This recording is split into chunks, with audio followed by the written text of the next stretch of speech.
dando continuidad a nuestro programa de los Bariatric Rounds. Recuerden que esta es una idea de que nació aquí en Tijuana con el doctor Sergio Verbonen, que la idea es de que sea más inclusiva y que podamos participar, pues no solamente profesores que tengan curso de alta especialidad, sino cualquier miembro del colegio que tenga algún tema interesante o guste tomar la palabra, con gusto se puede acercar con nosotros, con el doctor Jaime Ponce o conmigo para coordinar alguna clase. El día de hoy pues nos va a tocar hablar de un tema muy interesante, un tema pues que realmente pues es de vital importancia conocer sus complicaciones y ver cómo los vamos a resolver cuando tengamos algún caso de alguna complicación en cirugía bariátrica y su resolución por endoscopía. Es por eso que decidimos invitar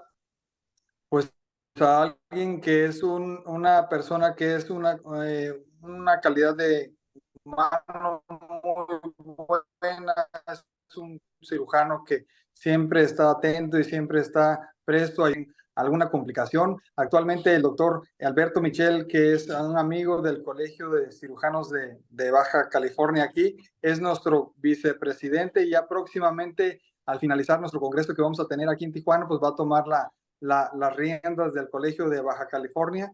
Y es para mí un gusto y un placer tenerlo aquí, maestro Alberto Michel, para que nos hable de las actualidades de lo que nos trae el día de hoy y también nos haga bienvenidos. Adelante, doctor Alberto Michel.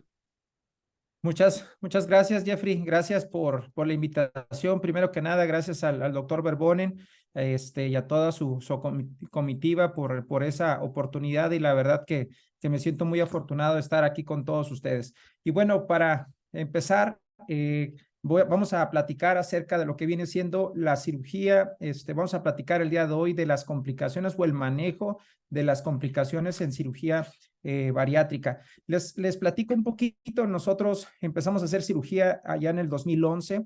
Sin embargo, en el 2013 empezamos con adiestramiento en la ciudad de Juárez en endoscopía y posteriormente nos hemos ido incursionando en el manejo de estas complicaciones. Y hoy quiero platicar con ustedes acerca de esta experiencia que hemos adquirido y cómo las hemos podido resolver. Y bueno, a continuación, como ustedes saben, la tendencia es que la obesidad va a ir aumentando cada vez más. La prevalencia de los números se dice que aproximadamente al 2030 el 20% de las mujeres van a tener un grado de obesidad y en el caso de los hombres, 15% de la población a nivel mundial va a tener un grado de obesidad. Independientemente de nuevos medicamentos que están surgiendo, yo creo que la tendencia definitivamente es que la cirugía bariátrica va a ir hacia arriba y sobre todo por la relación que tenemos obesidad y todas las comorbilidades asociadas. Aquí tenemos una tabla que creo que todos hemos visto acerca de los números de cirugía bariátrica que se está realizando en Estados Unidos a través de la ACMBS, donde definitivamente el procedimiento que más estamos viendo y con más crecimiento es la manga gástrica, ¿no? Este procedimiento que definitivamente tiende a ser rápido, es una curva de aprendizaje también mucho más rápida, pero también cuando hablamos de complicaciones tienden a ser catastróficas para el paciente. Tenemos en segundo lugar el procedimiento de bypass en Rux, por mencionar alguna de ellas, y en tercer lugar procedimientos revisionales. Aquí tenemos el primer video. A mi lado izquierdo tenemos un video que nos hizo el favor de compartir un amigo mío, cirujano bariatra, y son los famosos casos de disrupción de la línea grapeo, ¿no? Siempre comento que estos procedimientos, a la hora de estar haciendo estos procedimientos, podemos tener eventos adversos como los que estamos viendo ahorita. El segundo video es a la hora de tratar de subir el asa, hacer una gastroyeyún, un bypass de una sola anastomosis.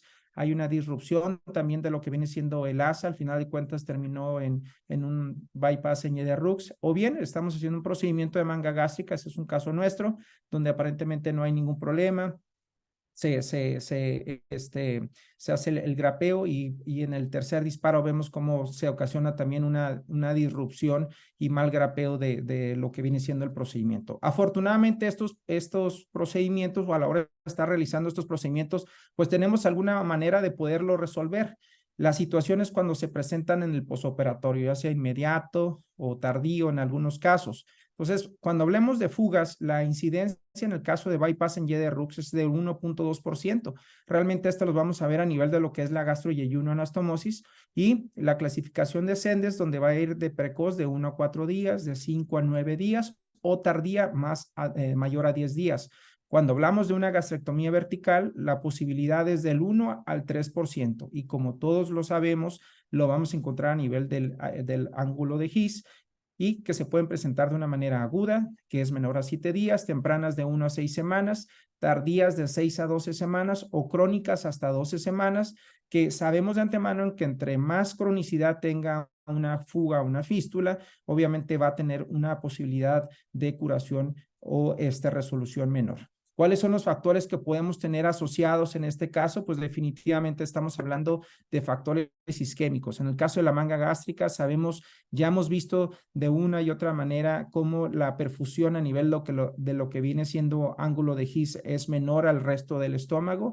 Esto puede condicionar sobre todo a la posibilidad de fuga. Y algo que también es importante y que tenemos que tener mucho cuidado, y sobre todo para los fellows que están ahorita en clase, es hablar del efecto térmico, ¿no? Tenemos que tener mucho cuidado, evitar lesiones inadvertidas, que esto nos pueda conllevar alguna fuga. Y algo que también tenemos que tener en cuenta es las características de los pacientes que nos pueden desarrollar una fuga. Son pacientes masculinos, índices de masa arriba de 50, antecedentes de la laparotomía previa, cirugía abierta, cirugías de revisión, este tipo de obesidad que podemos encontrar, que son los famosos pacientes metabólicos, son los más complejos y que tenemos que tener mucho cuidado, ¿no? Y bueno, dentro de los puntos, cuando ya tenemos una fuga, tenemos que tener en cuenta varios factores. Y sobre todo, yo creo que el punto crítico es el diagnóstico precoz para poder tener una resolución temprana. Si tenemos un paciente con dolor abdominal, náuseas, vómitos, fiebre, leucocitosis, posiblemente este paciente tiene 7, 8, 10 días después de una cirugía bariátrica, cirugía metabólica, tenemos que descartar la presencia de una fuga en estos pacientes. Posiblemente sea otra causa, pero tenemos que descartarla. Pero algo que tenemos que tener sobre todo muy en cuenta, y sobre todo a la hora de estar explorando un paciente, es la presencia de taquicardia, el cual se puede presentar entre el 72 al 92% de los casos.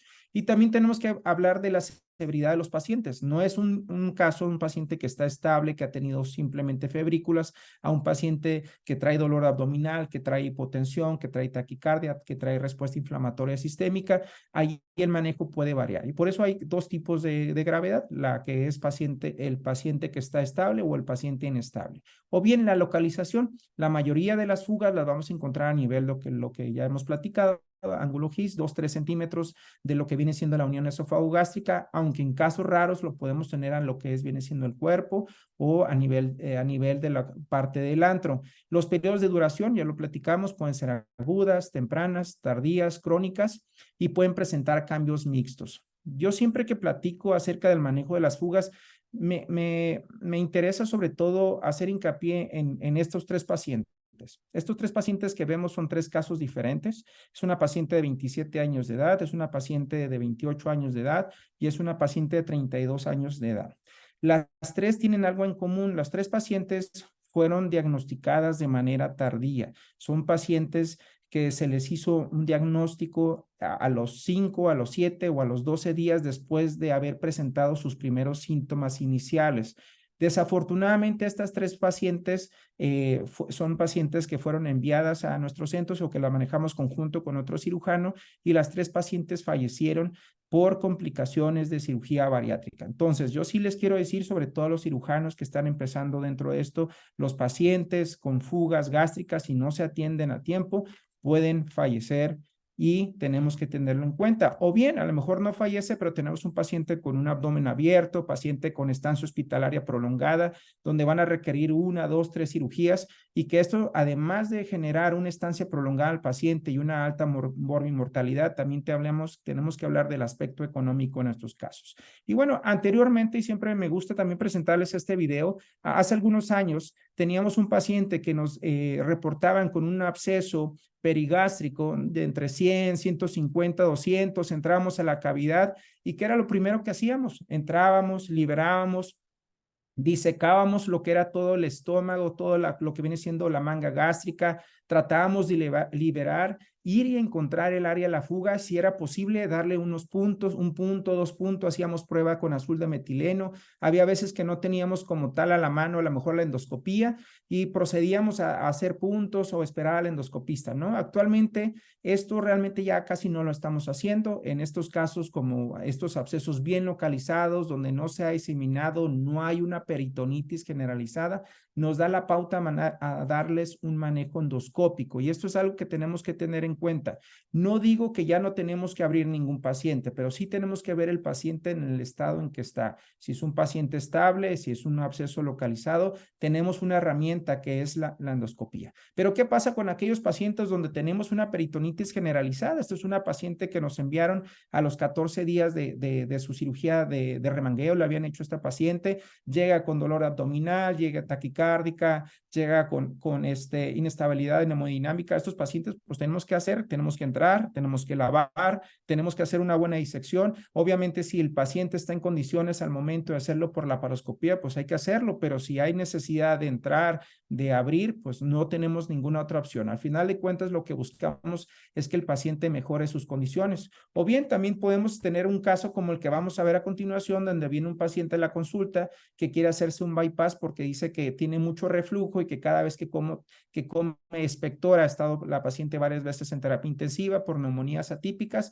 y nos damos cuenta que hace 8 años que le habían hecho su cirugía de manga gástrica, quedó la paciente con una fuga que después se hizo una fístula y tiene una fístula gastrobronquial, que es la imagen que vimos ahorita. Entonces, ¿cómo debemos de manejar un paciente con fuga? ¿Cuál es el camino que debemos de hacer? Si nosotros tenemos la sospecha clínica de un paciente con fuga, lo primero que tenemos que hacer es una tomografía abdominal. Vamos a verificar si el paciente no tiene ningún dato de inflamatorios perigástricos, si no hay aire, si básicamente no hay nada que nos haga sospechar de alguna colección, este paciente simplemente se mantiene en vigilancia, pero si en caso encontramos extravasación y el paciente está estable, entonces se va a un manejo conservador y esto es drenaje por ultrasonido, por tomografía y hacemos un manejo por intervencionismo a través de endoscopía y siempre garantizar una vía de alimentación. Y en el caso de un manejo que el paciente esté inestable, hay que meterlo a cirugía, puede ser la laparoscopía, la parotomía, hay que lavar, drenajes, etcétera, pero también nos lleva al mismo camino, endoscopía y una vía de alimentación que es a decisión del paciente. Y yo siempre que comento de esto, habla de la yeyunostomía, de una sonda nasoyunal, de una vía de alimentación parenteral. Creo que cada paciente debemos de tomar la decisión en base a los hallazgos endoscópicos, radiográficos. No es lo mismo un paciente donde tenga una disrupción de 3, 4, 5 centímetros de la línea grapeo que sea una fuga pequeña, donde no haya angulación. Se tiene que valorar sobre todo para saber qué tanto tiempo va a requerir este paciente mantenerse por una alimentación, una vía de alimentación. Y bueno, en aquellos pacientes donde no hay fuga de contraste, pero básicamente tenemos un absceso o traemos una colección, igual se tiene que valorar si es factible drenarlo a través de ultrasonido, si es factible de drenarlo intervencionismo, o bien siempre vamos a llegar a hacerle un manejo endoscópico. Y en base a los hallazgos, ¿qué manejo le vamos a dar? Si el paciente efectivamente tiene una fuga, ya se metió, ya se lavó y se detectó una fuga. Si es una fuga temprana o aguda, estamos hablando, tenemos la opción del stents o el Ovesco Clip. Si es temprana, estamos hablando de stents. Una de las opciones es sutura endoscópica, aunque la verdad se dice de una manera muy bonita, pero el hecho de manejar una fuga donde normalmente la encontramos a nivel del ángulo de His, el poder ir y manejar ese tipo de fugas y hacer sutura realmente es un tanto difícil, es complejo y requiere normalmente tener una visualización frontal. Otra de las opciones es un drenaje interno. la septotomía en casos donde realmente se esté determinando que esto está perpetuando la fuga, o bien terapia de VAC endoscópica. Si es tardía, tenemos drenaje interno, septotomías, terapias de VAC, y en el caso de ser crónicas, las opciones que tenemos hoy por hoy es la septotomía, la terapia de VAC endoscópica, y que realmente en estos casos de cronicidad la posibilidad de tener un resultado positivo es menor al 50%. En aquellos casos no resueltos se van a una gastrectomía total para hacer una esófago y ayuno. Y aquí viene la pregunta, doctor, entonces, ¿qué vamos a usar? ¿Cuándo voy a utilizar un sistema de stent? ¿Cuándo voy a utilizar un sistema de VAC? Ese es un punto importante.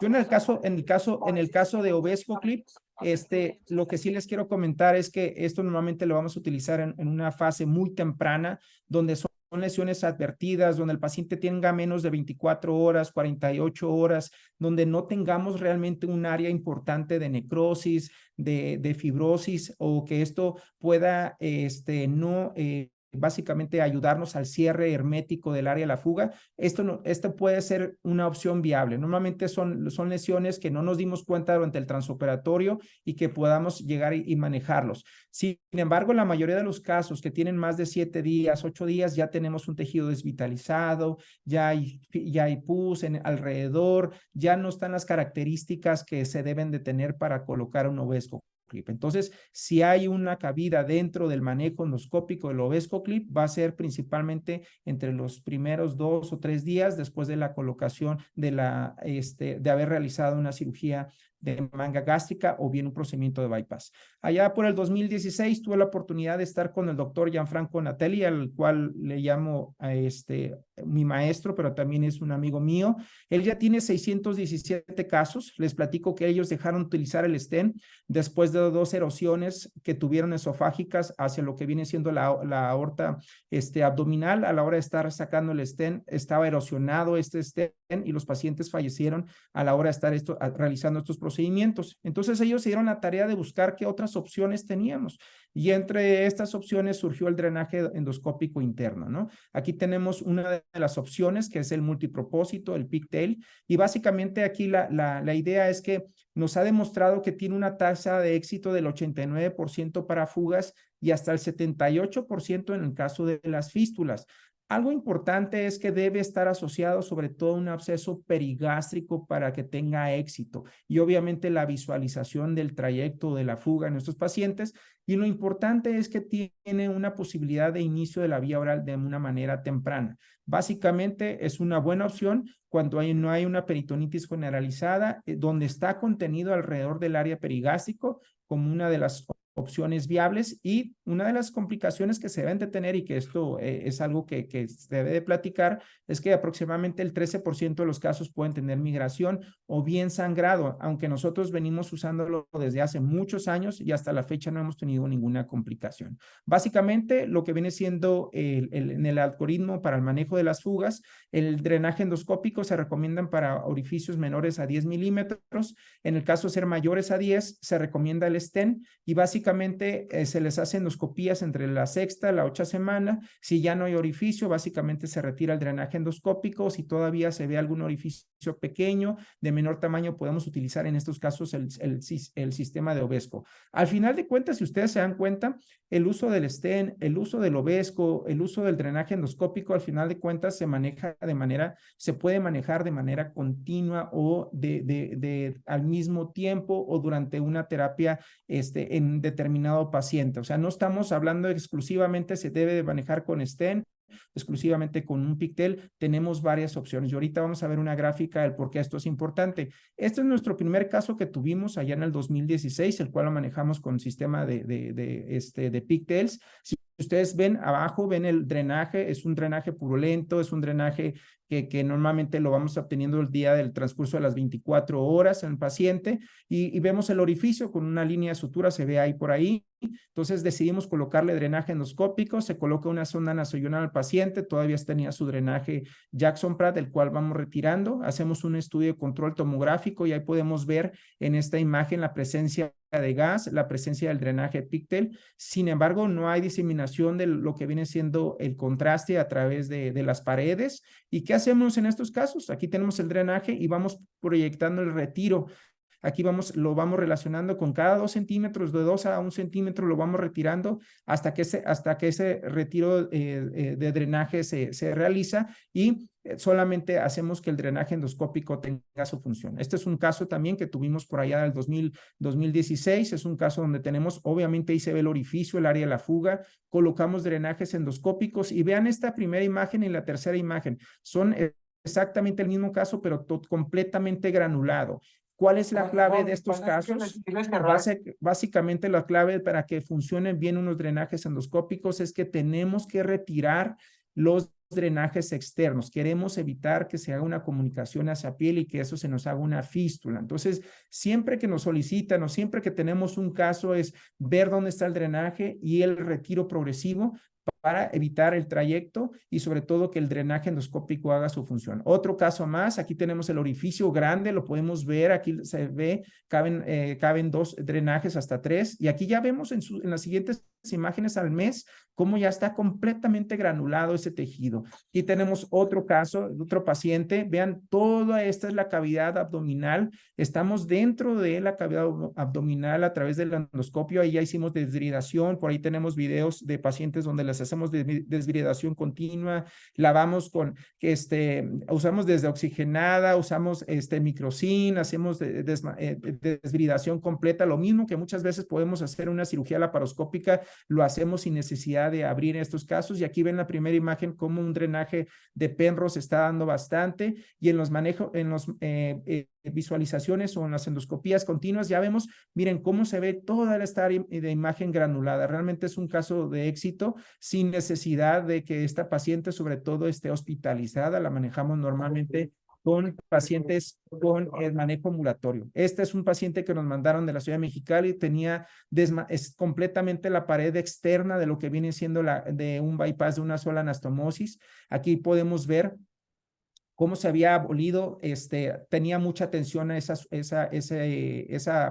asa y se desmanteló toda esa área y afortunadamente después de un estudio de control ya a los 2 meses podemos ver ya todo un tejido de granulación en la pared donde se había desmantelado. Entonces, son casos básicamente de éxito que el drenaje endoscópico nos ha venido a revolucionar. Para mí el drenaje endoscópico es una revolución. Obviamente, tenemos por ahí los drenajes, las ondas, tenemos los stents como una de las opciones. Aquí tenemos otra fuga que se está canulando.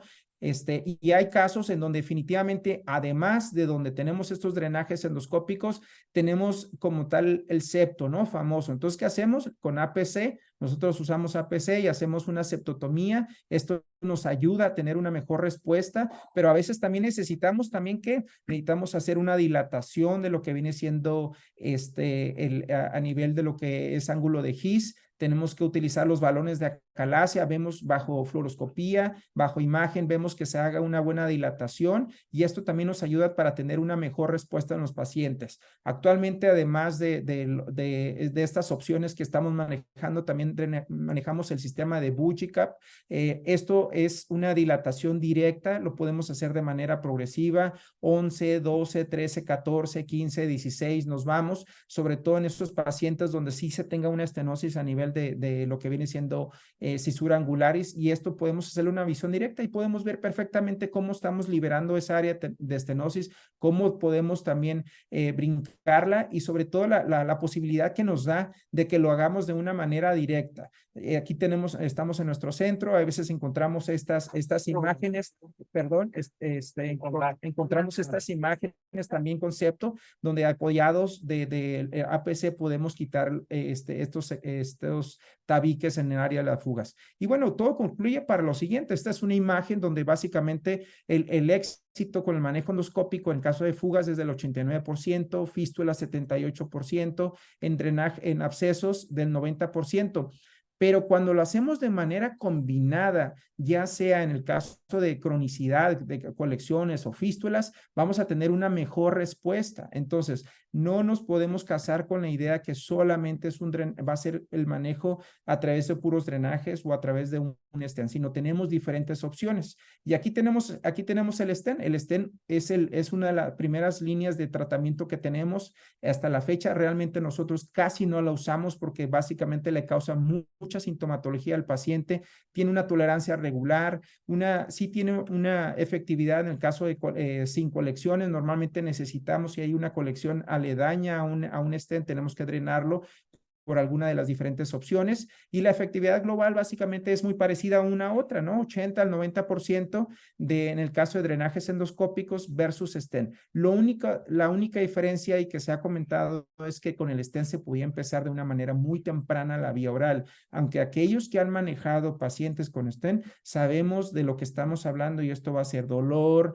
va a ser náuseas, va a ser intolerancia, hablamos de migración, etcétera, etcétera. Y este es un estudio muy bueno del 2015 al 2019.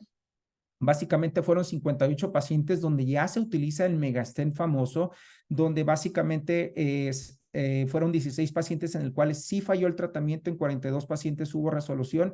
Pero ¿cuáles fueron los síntomas? Vómito, reflujo gastroesofágico, migración del stent y la intolerancia. 5%. Realmente, vuelvo a decir, si con un stent de 12, 14 el paciente se queja de dolor, se queja de intolerancia, ahora con un megastent es todavía mayor esa sintomatología. Y al final de cuentas, lo que buscamos en estos pacientes con los megastent es quitar, sobre todo quitar esa estenosis que tenemos en el área que nos está perpetuando muy probablemente esa fuga. Para eso tenemos estas opciones. Entonces, yo lo recomendaría solamente en donde definitivamente el stent nos va a ayudar a corregir esa axis, donde no está a lo mejor el paciente al momento en condiciones para someterse a una cirugía, a lo mejor hacerle un bypass y quitarle esa angulación, es una opción. Y bueno, aquí tenemos otro artículo donde al final de cuentas fueron 23 pacientes, 12 se utilizaron el stent promedio que conocemos, con un éxito del 50%, y 11 pacientes con megastent con una tasa de éxito del 91%. El único problema en este artículo es que los pacientes que tuvieron con megastent estuvieron reingresando entre 2 a 3 veces al área de urgencias. Aquí tenemos otra opción que viene nueva, que es el sistema de VAC, pero tenemos dos opciones, que es como tal la utilización de un stent, y junto con ella viene el sistema de VAC, en el cual nos ayuda a la formación de granulación, sobre todo nos ayuda para canular esa área de la fuga, y al final de cuentas, ¿qué es lo que buscamos? Reducción del edema, mejoría en la oxigenación y formación del tejido de granulación. Esta es una paciente que nos enviaron, es una paciente donde básicamente tenía una perforación en el esófago distal, fue una lesión térmica, y aquí la paciente la teníamos manejándose con terapia de VAC. Aquí vamos a entrar directamente a lo que viene siendo a su área de fuga. Le estábamos haciendo uno de los recambios. Quiero que vean cómo se ve el tejido de granulación. Ya quitamos a la esponja, vemos toda esa cavidad intraabdominal. Al final de cuentas, lo que queremos es tener limpia esa cavidad. Buscamos un tejido de granulación, vemos toda esa área con buen sangrado. Eso es algo que nos gusta en el tejido de granulación y que estamos buscando con el sistema de VAC. Lo mismo que buscamos en el sistema de VAC abdominal es el mismo que utilizamos a nivel de lo que viene siendo intraluminal, y que nos ha dado hasta ahorita muy buenos resultados. Aquí tenemos dos comparaciones, pacientes, básicamente utilización. Todo esto que vemos con la cavidad con tejido de granulación es una paciente que nosotros realizamos una cirugía de bypass gástrico, y que tuvo una fuga, y al final de cuentas se pudo manejar de una manera muy oportuna con el sistema de VAC. Pero ¿cómo son los resultados? Básicamente una efectividad del 87%, con recambios de entre 6 a 7 se tienen que utilizar en nuestros pacientes, y que básicamente el 35% de los pacientes requieren de una terapia coadyuvante o una terapia adicional a la terapia de VAC. Nosotros al menos lo que utilizamos básicamente es una terapia de VAC cuando formamos un tejido de granulación, cuando vemos que ya se puede delimitar el área de la fuga, que ya es una fuga controlada. Entonces colocamos drenajes endoscópicos. Y en algunos casos tenemos la sutura endoscópica como una de las opciones. Esta requiere de mucha habilidad, como le dije, necesitamos de terapia, de un endoscopio terapéutico, esa es otra de las opciones. La sutura la visualización directa del área de la fuga tiene que ser ahora sí que de frente, muchas veces de manera lateral va a ser un tanto difícil. Entonces tenemos que tener en cuenta estos puntos. Y por último, quiero concluir con dos casos clínicos. Esta es una paciente donde tuvo una fuga después a los 12 días de una cirugía de manga gástrica. La paciente se le hizo una manga sin aparente complicaciones. Aquí teníamos el video. Regresa el día 12 con datos de dolor abdominal, taquicárdica, se hace una endoscopía, se determina que hay un trayecto de fuga. Les quiero enseñar los hallazgos transquirúrgicos. Primero se hizo un lavado exhaustivo, después de una vez se hizo colocación de drenajes endoscópicos, y una vez que se hizo colocación de drenajes endoscópicos, la paciente mantenía con gastos muy altos, muy altos. Entonces decidimos colocarle un stent a esta paciente para ver si disminuían esos gastos. Era un stent de 15 centímetros. Podíamos pasar a través de lo que era hacia el resto del estómago, pero empezábamos a ver un área de edema importante en la área de la copa inferior, de donde estaba abocado ese stent. Nos llamó la atención al principio, pero al final de cuentas lo que queríamos sobre todo era tener disminución en el gasto de la fuga. Definitivamente la paciente tuvo intolerancia, mucho dolor, todos esos síntomas que ustedes ya conocen. Al final de cuentas decidí retirarle el stent y empecé a tener un problema. La paciente, aquí tengo el área de la fuga, de hecho la tuve con terapia de VAC también, fue varios, ahora sí que varios métodos de tratamiento que utilizamos. Llegó el momento que esta paciente teníamos un problema, teníamos una fuga y además teníamos una estenosis donde estaba el stent. Entonces, esto nos estaba perpetuando el área de la fuga. Nos llegaba a cerrar un mes, 2 meses, la paciente después regresaba con reactivación de la fuga y nos encontrábamos que cada vez que pasaba esto había una mayor estenosis de esta área. Entonces, decidimos hacer dilataciones, balones de acalasia, etcétera. Aquí ya vemos, miren, todo el tejido de granulación, se ve perfectamente cerrado con esos drenajes de Pictel, pero definitivamente el problema era que la paciente cursaba con esa estenosis, no podíamos progresar a una dieta en papillas y sólido. Entonces decidimos al final de cuentas meter a la paciente, decidimos hacerle un bypass en YDRUX, fuimos y determinamos cuál era el área de en sí donde estaba la estenosis, apoyados con nuestros felos, del área de terminar. Ahí podemos ver perfectamente en endoscopía el área de la estenosis. No era franqueable directamente con el endoscopio. Entonces de ahí arriba hicimos el corte y decidimos hacerle entonces un procedimiento en un bypass en YDRUX. Afortunadamente la paciente progresó sin complicaciones. Entonces al final de cuentas, yo lo que quiero comentarles ya como ya no, mi último minuto es decirle lo siguiente. Muchas veces tenemos opciones terapéuticas. Creo que cada paciente puede requerir de alguna opción diferente. Muchas veces también nos puede dar complicaciones. En su momento llegamos a utilizar el sistema de Ovesco como una opción. Al final de cuentas tuvimos ese caso donde el sistema de Ovesco migró de donde estaba la fuga. Ya teníamos la fuga y el sistema de Ovesco, y tuvimos que hacer una cirugía después para hacer una gastrectomía a ese paciente. El Ovesco Clip, lejos de ayudarnos, nos complicó más el procedimiento. Entonces, no siempre las técnicas van a ser adecuadas para todos los pacientes. Y concluyo con este caso. Este caso es un paciente donde fue operado por otro cirujano, donde tenía datos de taquicardia, hipotensión, paciente afectación al estado general y sobre todo refería a fiebres nocturnas. Nosotros vimos el caso, nos mandaron el video, vimos el video que aparentemente no había ningún problema y le hacemos una tomografía al paciente, 38 de temperatura, traía al paciente leucocitosis, vemos la tomografía, se ve un absceso, nos reporta un absceso de 400 mililitros aproximadamente, pero que estaba comunicado directamente hacia el estómago. No había una peritonitis generalizada. Tal vez que muchos de los cirujanos que hoy pueden estar viendo esto, decir, este paciente va a quirófano. El problema siempre ha sido para mí, yo las fugas que más difícil manejo he tenido son aquellas que ya me hicieron una fístula hacia, sobre todo hacia piel o fístula hacia pulmón. Entonces muchas veces si tenemos la oportunidad de hacer un drenaje primario ahí al momento, sin necesidad de abordar esa cavidad, creo que nos puede dar buen resultado. Entonces, ¿qué hicimos con este caso? Fuimos directamente por endoscopía, canulamos directamente el trayecto, iban a saber la salida de pus, entonces canulamos adecuadamente, hicimos colocación de drenajes, también hicimos desbridación, hicimos dilatación de toda esta área, hicimos endoscopías, tomografías de control. Ahí ya le hicimos a la tomografía al día siguiente y estuvimos haciendo endoscopías de control al paciente. Afortunadamente el paciente nunca se tuvo que abrir. Ahí estamos viendo otros estudios de control donde ya no había salida de material purulento, y lo más importante en este caso es que el paciente realmente nunca estuvo en ayuno. El mismo día que se le hizo el manejo endoscópico, ese mismo día el paciente estuvo con la vía oral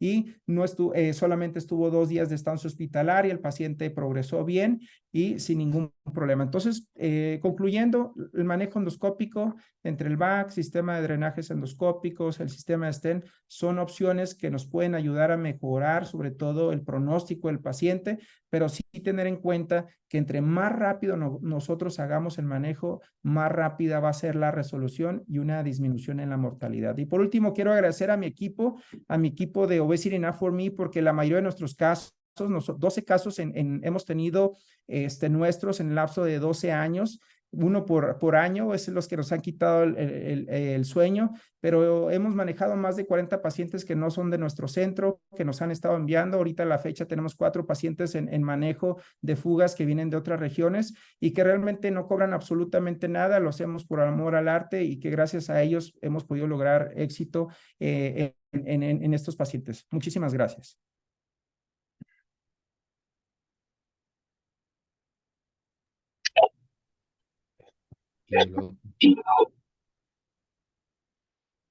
Y bueno, dentro del programa también quería presentarles a alguien que no necesita nombre, al doctor López Corbalán. Platiqué con él de esta sesión que teníamos, le dije, hablábamos de las 2 principales complicaciones del paciente bariátrico, que era la fuga, pero también tenemos complicaciones serias, que es el sangrado, y platicaba si tenía la oportunidad de compartirnos algo de su experiencia a través de los años. Así que a mi maestro y sobre todo a mi amigo, el doctor López, quien admiro, adelante, doctor López, gracias por darnos la oportunidad de poder compartir su experiencia. Muchas gracias, buenas tardes, gracias al Colegio Mexicano y en especial al doctor Alberto Michel, que no solo la gente joven admiran a los más veteranos como yo admiro mucho al doctor Michel, que es un joven muy entusiasta, con una proyección impresionante, y me da mucho gusto que sea de Tijuana también, porque yo digo que ya nos representa a Tijuana, pero nos va a representar, yo estoy seguro, mucho más fuerte. Felicidades por tu plática, Alberto. Y efectivamente, la semana pasada me habló Alberto para decirme, ponernos de acuerdo. Yo le dije, el sangrado puede ser una buena opción. Y es una de las complicaciones que muchas veces es terrible, que ponen en peligro la salud del paciente. Voy a dar algunos conceptos porque estoy seguro que lo que va a generar algunas preguntas, y quiero dar algunos espacios para que todos puedan hacer preguntas. Mi pregunta ya se puede ver, ¿verdad? ¿Sí, ya se ve la pantalla? Sí, adelante, doctor. Ok, muchas gracias. Bueno, miren, sin duda, ¿por qué se sigue eligiendo la gastrectomía vertical en manga? Uno de los conceptos que con quien hay que medirlo es con el bypass gástrico. Y si hablamos de complicaciones terribles y hablamos de complicaciones, sin duda, la manga gástrica está muy por debajo del bypass. Eso dicho por revisiones sistemáticas con estudios randomizados, controlados. Entonces, uno de los aspectos que están a favor de la gastrectomía vertical en manga es las complicaciones, que son mucho menores. El otro punto, que es difícil definir qué es sangrado. Entonces, para decir cómo lo puedo contabilizar, cómo lo puedo prevenir, cómo lo puedo manejar y cómo dar ejemplos para que nos sirvan para todas las generaciones, ante qué situaciones, qué tipo de manejos voy a utilizar. Una de las definiciones que me ha gustado, que he visto muchas definiciones de sangrado, es muy sencillo. Se va a considerar, para hacer una estadística, sangrado aquellos que ameritaron transfusión o que ameritaron ir a quirófano por la gravedad del caso. Y si hablamos de sangrado en la gastrectomía vertical en manga, aquí le estoy dando, todos los videos son nuestros, algunos se van a asustar, le estoy dando a la frénica, ahí casi en el ángulo de His, pero el sangrado se considera del 1 al 6%, y en algunos casos hay publicaciones del 15% en revisiones sistemáticas. No quiere decir que todos van a ir a quirófano. Afortunadamente, la mayor parte de los pacientes con sangrado en gastrectomía vertical en manga se van a manejar conservadoramente. Y de ello vamos a platicar y decir cuándo es el momento de meterme a quirófano, que también hay muchas controversias, y Hace poco estuvimos en Guadalajara y estuvimos con el doctor Diego Camacho y tuvimos unas diferencias gigantes en cómo manejar el sangrado, pero gigantes. Para empezar, ¿cuándo va a ser necesario transfundirlo? ¿Y cuándo va a ser necesario reoperarlo? Diferencias gigantes. Y yo le dije a Diego Camacho, que lo estimo mucho, es un buen amigo, iré contigo para que me operes la primera, pero por el sangrado le voy a hablar a los de Tijuana. Eso sí les dije, ellos me van a sacar del problema. Si hablamos de sangrado de la gastrectomía vertical en manga, sin duda la primera causa, tomando en sangrado como la definición que les dije, va a ser la línea de grapeo. Pero pueden ser los puertos, que ameriten transfusión, puede ser el epiplón, puede ser el hígado, el vaso, y desde luego el sangrado intraluminal, que tiene otro concepto que afortunadamente es muy bajo su frecuencia. Hay forma de diagnosticarlo con un buen endoscopista y darle manejo en la mayoría de las veces por endoscopía. Ese es el punto importante. Entonces, si hablamos de, aparte de la línea de grapeo, ¿cuál va a ser la siguiente causa del sangrado, tomando en cuenta la definición que les dije, que aquellos que también se rompieran van a ser los vasos cortos, que tiene que ver con la esplénica, que tiene que ver con el tronco celíaco? Entonces, en algunos grupos muy sofisticados, porque yo he preguntado para canular la esplénica, se necesitan gente que sigue hemodinamia muy experta, y el tiempo aquí es importantísimo. Aquí vi en el hospital que se fueron al tronco celíaco una vez y tenían 4 horas y no lo podían canular. Entonces, en 4 horas, si llevé al paciente estable, porque ese era el paciente estable, en 4 horas ya se me estabilizó, mejor lo meto a quirófano. Entonces, ¿cómo vamos a diagnosticar el sangrado tomando en cuenta que se amerita transfusión o tomando en cuenta que me voy a quirófano? Ya comentamos que la primera causa es la línea de grapeo y la segunda causa lo que tiene que ver con los vasos cortos y también la gastroepiploica. Entonces, esos serían los dos conceptos porque está bien analizado en estudios de angiotomografía. Pero mi diagnóstico va a ser clínico, sin duda, va a ser de imagen, pues un ultrasonido, una tomografía. Para algunos hospitales sí hacen uso de la angiotomografía y aquí estoy viendo que son la gastroepiploica derecha en la mayoría de las veces y los vasos cortos que dependen de la esplénica, que yo no creo que para la mayoría de los medios que tenemos aquí en la República Mexicana sea el aspecto. Si el paciente, desde el punto de vista de clínico, tiene alteración en la estabilización hemodinámica, yo creo que no hay que dudar y hay que meterse a quirófano. Ese, yo creo que ahí todos estamos de acuerdo. Pero viene el otro punto. Un porcentaje de sangrados que entramos a quirófano, ya no encontramos la causa del sangrado y la suponemos, como ahorita voy a pasar algunas imágenes. Entonces, miren, esta es la principal causa, después de la línea grapeo que ya se les mencioné, los vasos cortos. Esos son los vasos cortos, estamos trabajando. Aquí ya es el momento que hay que quitarles, desde hace un buen rato le quitamos los instrumentos a los felos. Entonces, porque yo creo que de todos hay muy poca tolerancia al sangrado, pero esta área tenemos que tener excelente exposición y independientemente de pues qué tipo de electrocirugía utilicemos, tenemos que estar muy seguros y tener experiencia en esta área, el sangrado de los vasos cortos. Vamos a ir adelantando. Entonces, ¿qué tengo que hacer para el sangrado que me va a dar datos clínicos que amerita transfusión?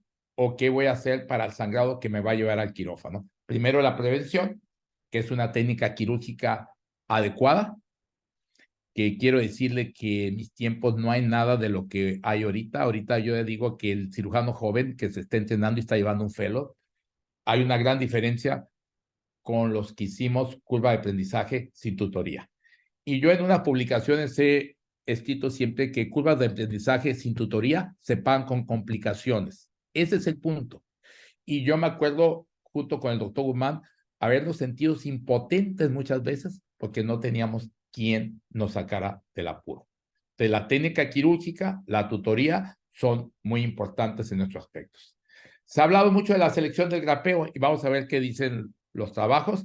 Y desde luego, también hay que hablar de los refuerzos de la línea de grapeo, los medicamentos que se están utilizando como hemostáticos y los hemostáticos locales que se utilizan en cirugía.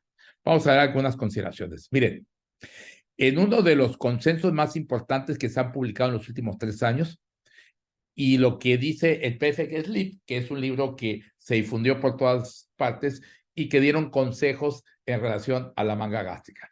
Miren lo que recomienda Johnson & Johnson. Comenzar con un cartucho negro o verde y continuar con dorado y terminar con azul. Son muchos colores para mí. Medtronic dice comenzar con 1 o 2 cartuchos negros y terminar con morados. También son muchos colores. Bueno, si finalmente tomamos como referencia esto, no hay evidencia suficiente para recomendar la altura del grapeo actualmente. Sí es cierto que los estudios de autopsia, los estudios del grosor de estómago, nos han dicho que el antro es un área más gruesa y conforme vamos subiendo a la unión esofagogástrica, el estómago es más delgado. Entonces, allá pueden meter el que quieran, terminar con azul. Ya Medtronic también aceptó que todos morados, otros dicen que todos verdes, porque hay una situación importante. Sí tenemos que meter un grapeo que abarque perfectamente el grosor del estómago. Porque en la mayoría de las veces, por ejemplo, en los países latinoamericanos, la mayor parte de los cirujanos refuerzan con sutura. Ya cerca del 90% en Estados Unidos refuerzan con lo que llamamos buttress, que es otro comentario que vamos a hacer. Ya nadie quiere suturar, quita tiempo, sí es cierto, pero da una seguridad importante. Vamos a ver, esto nos dijo el Perfect Sleep, y otras recomendaciones europeas hablan de que el refuerzo de la línea de grapeo en manga gástrica debe ser considerado para reducir los riesgos, en especial de sangrado, más que de la fuga. Eso es importante. Entonces, ¿qué tenemos de refuerzo? La sutura. Este es un punto que en los países latinoamericanos es el refuerzo más frecuente. Pero también la sutura daña los tejidos y tenemos que hacerlo en cuenta. Y hay revisiones donde dice que muchas veces la entrada de la aguja pudo haber sido la consecuencia de la fuga. Bueno, hemos usado también goma, reforzamiento con tisicol, lo hemos hecho. Y les voy a decir, la primera vez que lo utilicé, la representante aquí del estado me dijo, me quiero hacer una manga gástrica, y me trajo muchos tisucoles y me dijo, en mi empresa dice que eso es lo mejor para que no sangre. ¿Me lo puedes poner? Claro que sí. Me acabé todos los frascos y decidí resuturar. ¿Por qué? Porque el sangrado era impresionante. Yo creo que pocas veces he visto sangrado donde engrapaba todo sangrado y no veía nada. Bueno, esto es lo más moderno, que el refuerzo ya viene integrado en la línea de grapeo como es Medtronic. Este caso que les voy a Doctor, enseñar, perdón que lo interrumpa, doctor. mande. ¿No pone su presentación en modo presentación? Porque A ver, está... pues sí, para que se vea completa. Sí, por favor, Pero sí se han visto los videos, el chiquito. en chiquito. Sí se ven, pero en Bueno, presentación. ahorita sí, claro que sí, permíteme. Se me fue la onda, Flor, discúlpame. No, no quería interrumpir. Ahí está. Listo, doctora. Okay. Miren, este paciente con 40 índices de masa corporal llegó con un sangrado que lo llevó a 4.5 gramos de hemoglobina. Lo acabamos de operar hace 2 meses. Testigo de Jehová. No aceptó que le transfundiera. Era paciente hematólogo, me habla a mí, lo acabo de operar aquí en el Hospital Ángeles, y me dice, bueno, ¿dónde está el pólipo? Le hicieron endoscopía, no se lo pudieron quitar, hubo 2 intentos, y más que estaba erosionado, toda la base era un pedículo muy ancho y erosionado. Aunque fue la biopsia primaria benigna, decían, tenemos que descartar benigno, no le voy a alcanzar a quitar.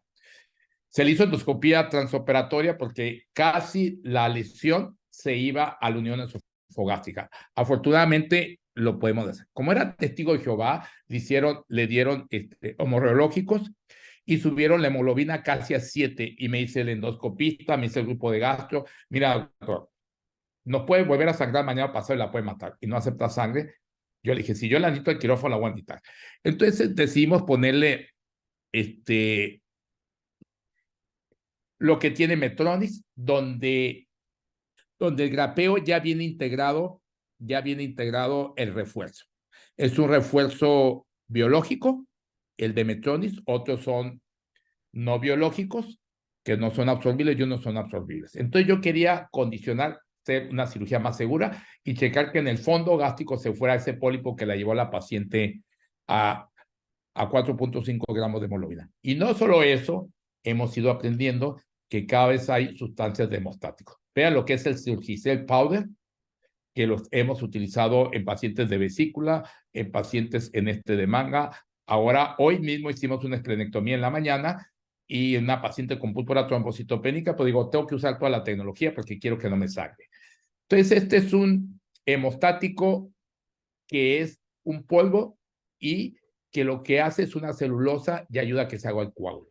Entonces, tenemos que echar mano de todo lo que hay de tecnología para que nuestros pacientes sean más seguros. Aquí tenemos el Surgicel Powder, que yo uso el otro Surgicel, no me acuerdo cómo se llama, que es una tela y para mí ha sido lo máximo. Miren, entonces, el tratamiento del sangrado, como hemos comentado, vean esta reintervención la hice hace como 2 años, dejamos la cirugía, según nosotros, sin ninguna gota de sangrado, y eso es a las casi un día y medio después de que lo operamos. No encontramos el sitio de sangrado como habíamos comentado, encontramos coágulo bastante en la línea de grapeo que estaba resuturada. Bueno, afortunadamente la mayor parte del tratamiento es conservador, utilizando, número 1, transfundirle al paciente, y hay medicamentos que se están utilizando recomendados por los clínicos que ahorita los voy a mencionar, y aquí tenemos desde el conservador hasta la exploración quirúrgica. Entre medio viene la angiotac con embolización, que nosotros no la hemos utilizado, pero le digo, aquí llevaban 4 horas y están en el tronco celíaco, la transfusión sanguínea, pero también hay medicación que les ayuda, yo ahorita voy a hablar de ella. Un comentario que no quiero dejar pasar, cuando el sangrado está intenso y que amerita reintervención del paciente, si el porcentaje de la fuga era 0.3, se ha visto que cuando hay un evento de sangrado, puede subir hasta 4.4 la fuga. O sea que tener un sangrado concomitante incrementa la fuga varias veces. Hay que tenerlo en cuenta y saber entrar en el momento indicado. Yo no tolero mucho el sangrado, prefiero meterme a quirófano, no quisiera operar, y menos cuando veo colección. Y esa es la discusión con un cirujano de Nueva York. Dice, si tú, número 1, no quieres transfundir, no quieres transfundir y te estás aguantando, ¿qué haces con la colección? Habiendo colección, yo soy de la idea que nos debemos de meter, independientemente que no dé datos de irritación peritoneal. ¿Por qué? Porque una colección te puede dar un absceso tardío. Miren, para continuar con los medicamentos, pero les quiero enseñar este sangrado, que ya tiene afortunadamente más de 10 años, y vean el susto que me metí. Todos estos videos que les he presentado son de aquí del hospital. Vean, miren. Hijo, Dios mío, dije, ¿qué es esto? El felo soltó los instrumentos y me dejó solo. Ya no sabía qué hacer. Bueno, gracias a Dios, no pasó de una taquicardia mía de 140 y el paciente evolucionó adecuadamente. Ahora vamos a mencionar, todo el mundo habla del disinone, aquí están los mecanismos de acción en la síntesis de la prostacyclina, que finalmente nos ayudan a hacer un coágulo mejor. Ese es el punto, pero hay otros que a veces nos recomiendan a los clínicos que trabajamos con ellos, como es el ácido aminocaproico. Aquí está su mecanismo de acción sobre el plaminógeno, y el otro que también se utiliza y los hematólogos recomiendan es el ácido tranexámico. Seguramente el más popular para todos debe ser el disinone, que en todos los hospitales se tiene. Entonces, para concluir y nada más presentarles un pequeño caso clínico y le voy a decir cómo manejamos el sangrado transoperatorio. Es una complicación poco frecuente, afortunadamente, pero puede poner en peligro la vida del paciente. Puede condicionar otras complicaciones como la fuga, que ya sería grave el problema. Pone en peligro si no somos oportunos, tanto en el manejo conservador como en el manejo quirúrgico, pueden poner la vida del paciente. Y cada hospital se debe contar con las opciones de tratamiento todos. Y les voy a decir, mire, este sangrado que tiene no es tan antiguo.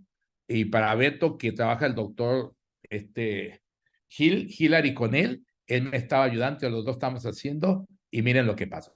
Número 1, ahí, tiempo real, pues, ¿qué hace? Primero tengo que hacer compresión, pero tengo el estómago completo, que me estorba mucho. Tengo que hacer compresión. No traten de ir por el sangrado porque se les va a chocar al paciente en pacientes. Miren cómo está. ¿Hasta dónde va a aguantar uno ese tipo de sangrado para decir, no me meto, no abro al paciente? Miren, va a depender dónde estemos. Yo, sin darme cuenta, a la hora que ya tenía el sangrado, el paciente ya lo estaban transfundiendo, tenemos un banco de sangre, doctor Rivas, que es el anestesiólogo de la terapia intensiva, ya le puso, sin darme cuenta, tenía catéter central, tenía todo porque la paciente estaba chocada. Entonces, ¿hasta cuánto vamos a tolerar? Va a depender con quién estemos, qué equipo tenemos, si tenemos todos los elementos, tenemos terapia intensiva y eso. Si podemos contraer con gasas el sangrado, hay que hacer la manga rapidísimo. Hay que hacer la manga rapidísimo porque me quita el estómago un poquito a ver, calarlo, a ver cuánto y me deja ver. el forro. Ese es el punto. Si puedo comprimir con gasas, que he metido hasta 40 gasas, entonces controlo el sangrado, hago presión, quito la manga para que me deje ver mejor. Y ya por lo menos terminé la manga y luego ya me dedico al sangrado. Y el otro aspecto de los hemostáticos que me ha servido es el Sulgicel que tenemos aquí en tela. Yo se los recomiendo que traigan en la bolsa siempre y nos va a ayudar mucho a controlar el sangrado. Entonces, vuelvo a decir para terminar, el sangrado es una complicación que todos estamos expuestos. A veces no lo tomamos en cuenta y no tenemos todos los elementos que tenemos que decir. Y algo que es muy importante, tener sangre rápido. Para ello se amerita un banco de sangre. En muchos lugares no hay banco de sangre. En lo que traen la sangre y eso, creo que el paciente puede entrar en un shock refractario. Las posibilidades son bajas, pero existen. Y cuando se ha tenido eso, es una desgracia. Entonces, mi consejo es tener todos los elementos, no lo menosprecien. El ayudante va a ser importantísimo y tener todos los elementos que ameritamos para cohibir un sangrado. Muchas gracias y gracias al doctor Alberto Michel, al Colegio Mexicano de Cirugía para la Obesidad y desde luego las preguntas que podamos hacer. Les dije, todos los videos que pasé aquí son nuestros, entonces si me dicen qué sangrado he tenido, todos. Gracias, doctor López. Muchas gracias por la excelente presentación. Muchas gracias por ser parte de esta sesión. Y ya tenemos muy poquito tiempo. No sé si nos pueda regalar el doctor Alan Ureña, quien está trabajando si no, en Tamaulipas, con el doctor Cantú, quien hace equipo y quien manejan complicaciones en conjunto. Por ahí tenía un caso que nos quería presentar. No sé si anda por ahí el doctor Alan, si no, Sí, aquí andamos, Doc. Adelante, doctor, por favor. Sí, ya estamos Okay. sobre el tiempo, pero para que nos presente el caso, por favor. Muchas gracias. Sí, claro, lo hacemos breve. Muchas gracias. Doctor Alan, muchas gracias por podernos ayudar y poder compartir su experiencia. Muchas gracias. Complacido. Sí, en aras del tiempo seré breve con ustedes. Voy a limitar esta presentación a un tiempo bastante razonable. Les voy a presentar a continuación. ¿Qué más puedo añadir a las grandes ponencias que han presentado? Les presento el caso clínico de una paciente. Es una mujer de 24 años de edad con un peso inicial de 99 kilogramos. Inicialmente ella llegó con nosotros más de un año después de haber sido operada. Se hizo una cirugía inicial el 29 de octubre del 2021, una manga gástrica. Después de allí, pues tuvo el resto de las complicaciones. Una fuga, que se hizo un lavado. Después de eso, volvió a presentar fuga de la manga. Se volvió a hacer yeyonostomía, se pusieron sondas pleurales y tuvo complicaciones de las sondas pleurales. Después de eso, la paciente se le volvió a hacer un lavado, control del foco infeccioso y pasó a la unidad de cuidados intensivos. Estuvo prácticamente 3 meses en ese internamiento y la paciente más o menos se logró estabilizar, más o menos salió con una fuga controlada y se egresó en diciembre del 21. Esta paciente la operaron en otra ciudad. Prácticamente esto fue de un interrogatorio indirecto. Estuvo prácticamente unos 3 meses en seguimiento por su médico bariatra, con fugas abdominales intermitentes, hasta que aparentemente tuvo un cierre y le retiran la yeyonostomía. Después de eso, obviamente, la paciente presenta fugas intermitentes y abscesos. La cirugía antes de llegar a nosotros fue en septiembre. Le hicieron una conversión a bypass. No pudieron porque había muchísimas adherencias. La paciente ya estaba en 45 kilogramos. Tuvieron tubo de drenaje hemático, obviamente un sangrado postoperatorio. Aparentemente fue del vaso, de acuerdo a las notas de referencia. Y de allí le hicieron la parotomía, empaquetamiento en algunas ocasiones, desempaquetamiento, hasta que lograron hacer el proceso. Les voy a presentar el video. Pues cuando llega con nosotros, pues tenía prácticamente ya... ¿Sí ven bien el video? No se ve el video, Doc. Está su presentación. Ok. A ver, un segundo.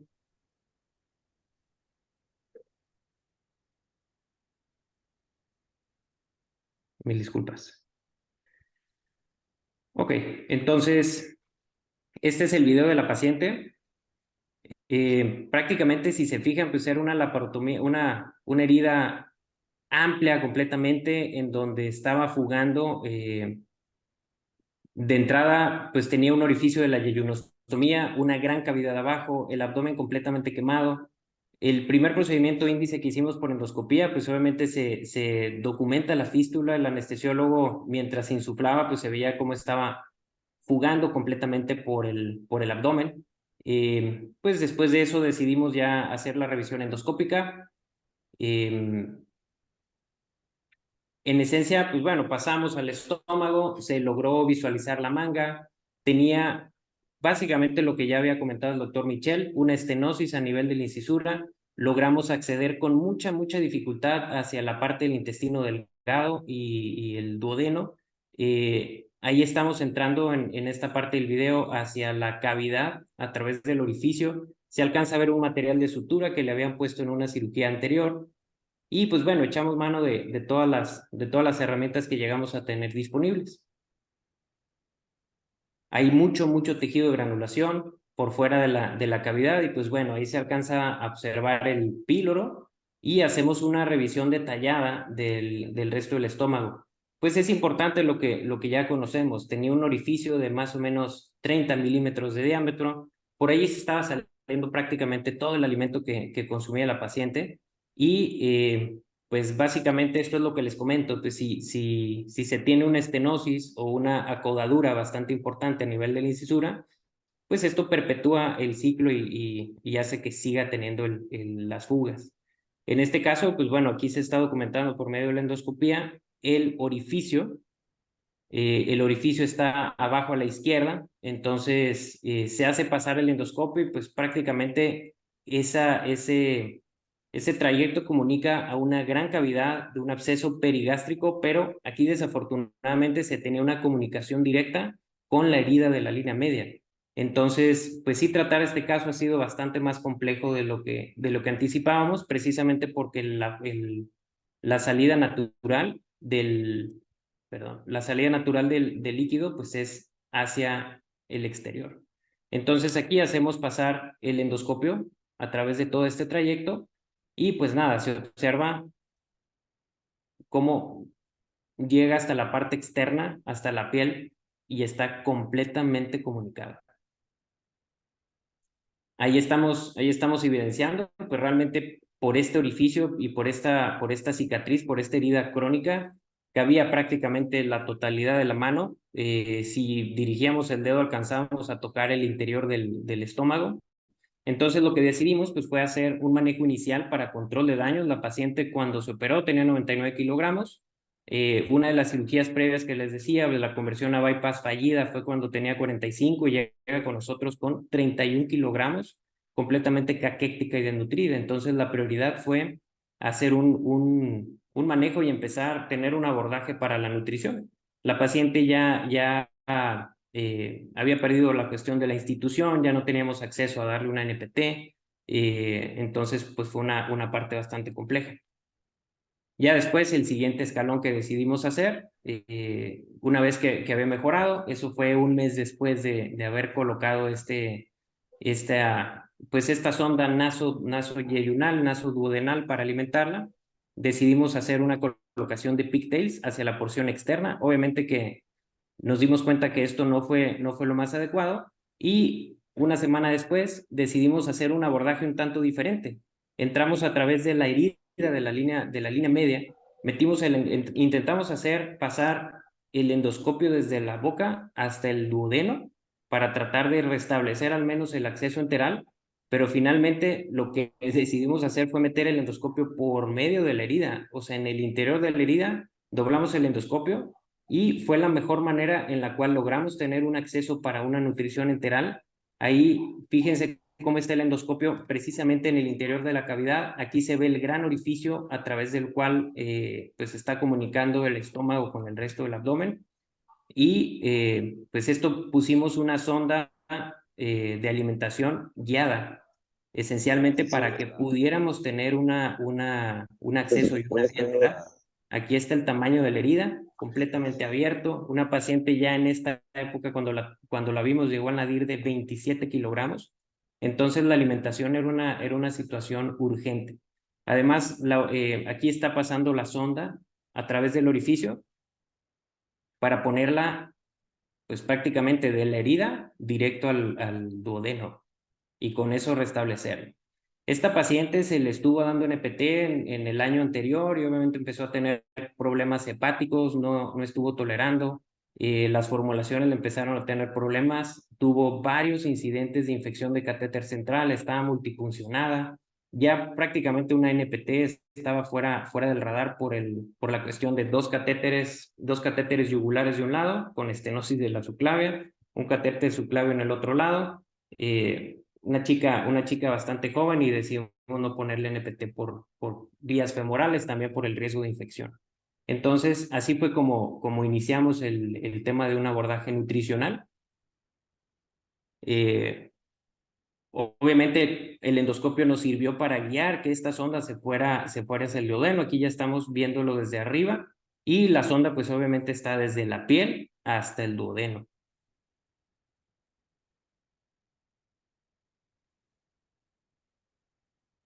Y ahí logramos hacer pasar la sonda. Cosa importante, pues si esta paciente, si no hay una buena nutrición, no va a haber un proceso de cicatrización. Entonces, pues bueno, esencialmente ahí se ejemplifica cómo pasa a través del píloro para poder acceder y pasar nutrientes. Así es como quedó. Si se fijan, pues la herida la empezamos a cerrar, se empezaron a afrontar un poco los bordes de la sutura, el tamaño de la herida pues se fue cerrando, se fueron haciendo colgajos para tratar de circunscribir el orificio fistuloso a un orificio mucho más manejable, mucho más corto y de un diámetro bastante menor.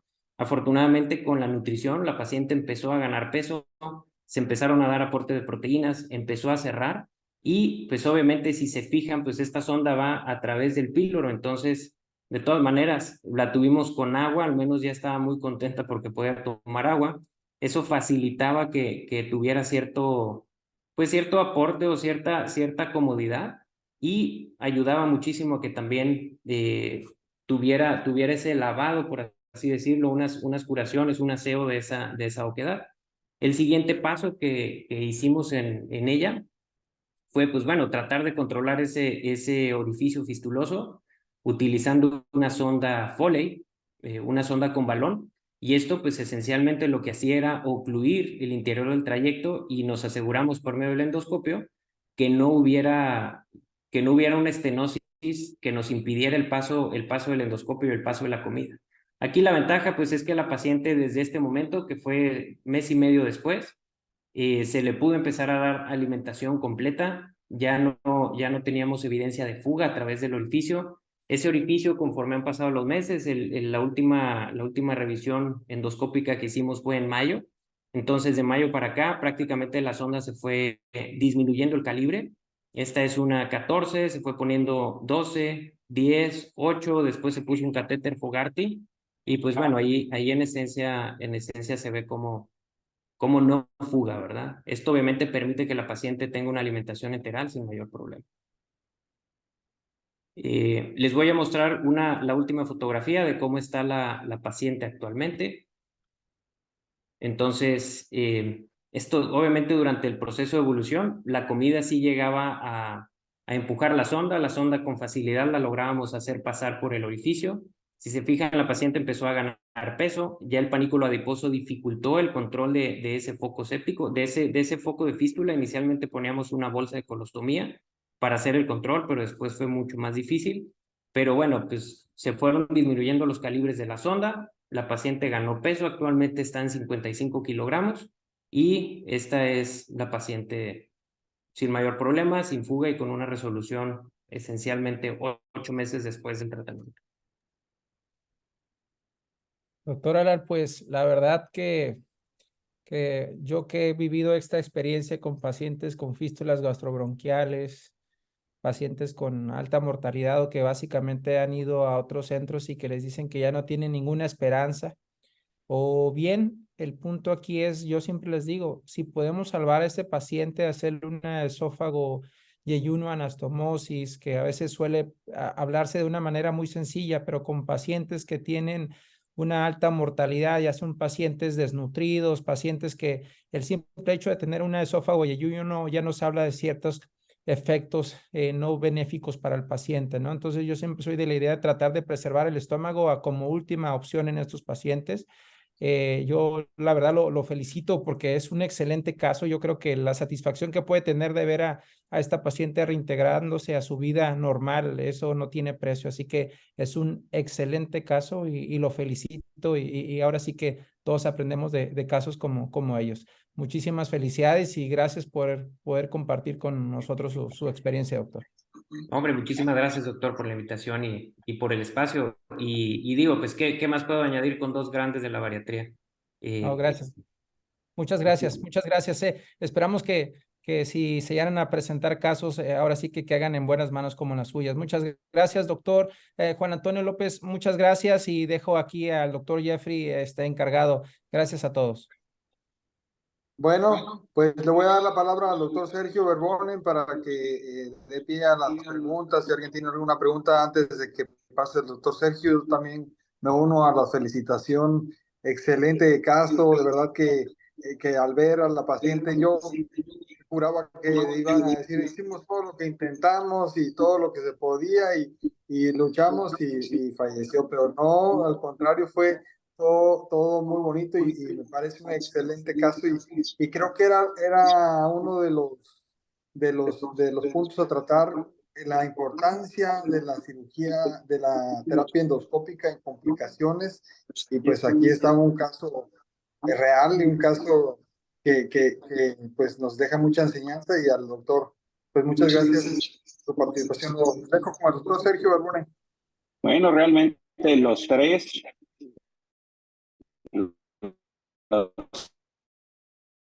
tuvieron una magnífica, Juan Antonio, con amplia experiencia para manejar este tipo de situaciones, pero lo más, el que pone la estrella a este caso, que no salen adelante, realmente es una estrella para la paciente y más para el colegio de ver que estas cosas se hacen en México. Felicidades a los tres. Y si alguien del público tiene una pregunta, que la haga, porque nada más vamos a dar unos 5 minutos, ya estamos fuera de tiempo. Ahí en el chat pusieron una pregunta para el doctor Alberto Michel, que cada cuándo recambia los pigtails o cómo maneja el cambios. Y realmente nosotros colocamos los primeros drenajes endoscópicos. Ya una vez que se colocaron, hago una endoscopía de control normalmente a la semana. Primero le pongo una sonda nasoidral en la colocación de la sonda de los drenajes y regreso a la semana, hacemos con fluoroscopía, ahí arco en C, vemos que sea bien identificada la caverna perigástrica y valoramos si ya se le puede iniciar la vía oral y no regresamos a mover esos drenajes endoscópicos por lo menos entre el segundo o el tercer mes, dependiendo los hallazgos que se realicen en la endoscopía de control de cada mes. También una pregunta ahí hacia el doctor, que preguntan que si no hubiera sido bueno colocarle al último paciente un VAC.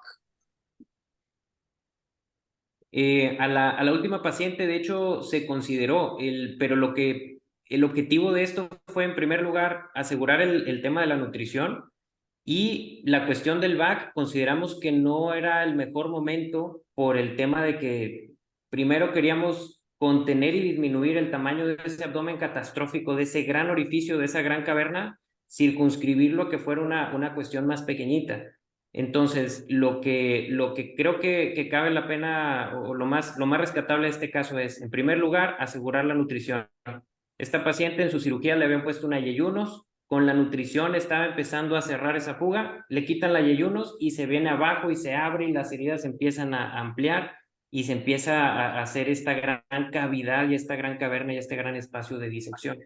Y la verdad es que en el momento de hacer la fístula o la sonda nasoyeyunal para alimentarla, tenía alto gasto, entonces también el VAC no vimos que tuviera cabida.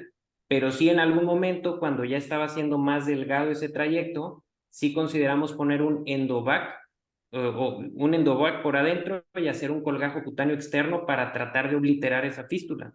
Afortunadamente la fístula cerró prácticamente espontánea, pero sí, totalmente de acuerdo en que un VAC hubiera contribuido. La verdad es que tomamos todas las herramientas que ya hemos escuchado en todos los casos, en ponencias de internacionales, del doctor Michel, en lo que hemos aprendido en los congresos y entre colegas. Entonces, pues creo que sí es sortear y empezar a buscar el siguiente escalón, o sea, es no casarse solo con una técnica, sino adecuarlo para lo que está presentando el paciente y echarle coco y ver cuál es el problema principal en cuanto a la fisiopatología para resolverlo. Agregando algo rapidito nada más, en los casos en los cuales creemos que el endovac nos va a funcionar, hay veces que esperamos una respuesta muy satisfactoria y a veces no nos ayuda. Yo creo que cada paciente es diferente. Yo he tenido pacientes con endovac con cavernas sumamente grandes y que nos han dado muy buena respuesta, pero hay unos casos donde definitivamente no nos ha ayudado y a veces sí se sigue perpetuando el área de la fuga. Entonces, hay muchos factores que va a determinar el éxito del paciente y yo incluiría algo que no se ha manejado, el estado anímico de los pacientes. Los pacientes que llegan a esta etapa llegan deprimidos, ya no quieren hablar, no quieren hacer nada, muchos de ellos ya prefieren morirse. Entonces ahí juega un papel importante la familia, juega un papel importante psicología y nosotros como tratando de ayudar y motivar al paciente que sí se puede sacar un caso como este.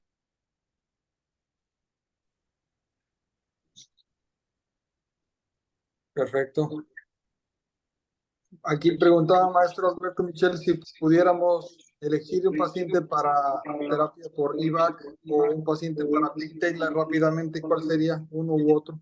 Para mí, primero, al menos nosotros hacemos multinodal, siempre empezamos si son pacientes de alto gasto, normalmente donde tengo gastos arriba de 100, 120, 200, empezamos con el IVAC, tratamos de disminuir esos gastos y sobre todo tener mejor controlado el área de la fuga, contribuir al efecto de granulación y ya una vez que tengo todos esos datos o esos parámetros para poder colocar drenajes, es entonces que ponemos el drenaje y obviamente siempre con un sistema de una vía de alimentación, siempre tratando de colocar sonda nasoyunal o si se sabe que es una fuga importante y se operó, hay que dejarle una sonda ponerle una sonda de ionostomía a estos pacientes, pero yo los IVAC lo utilizo sobre todo en casos que son muy complejos, de muy alto gasto o donde en fístulas crónicas, donde la única opción es esto, dilatar o alguna septotomía.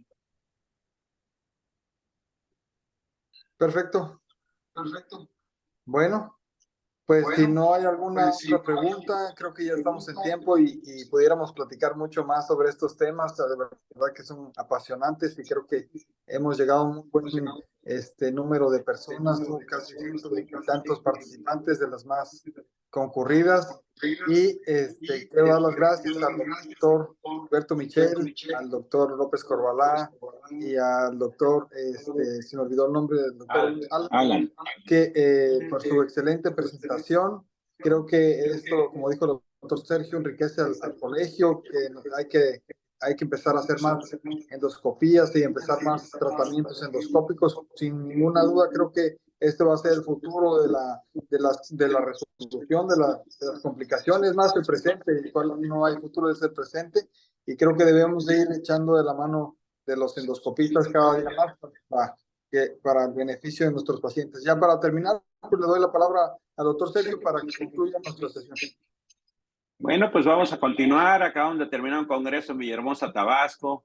Pues yo creo que va bien el colegio. Tenemos nuestros regionales, estamos teniendo nuestros bariatric grounds para todos. Todos son invitados. También los cursos de alta especialidad están participando. Pues, ¿qué más les quiero pedir? Pues que aquí en Tijuana tenemos un congreso de cirugía ileal. Vamos a avalar el Colegio de Baja California con este curso. Muchos de los invitados son de alto renombre. Ya participaron algunos el año pasado en el BES. Pues los que gusten venir es del 29 de noviembre al 2 de diciembre. Aquí los esperamos y esténse pendientes. Hay mucha actividad en el colegio. Participen. Buenas noches. Muy buenas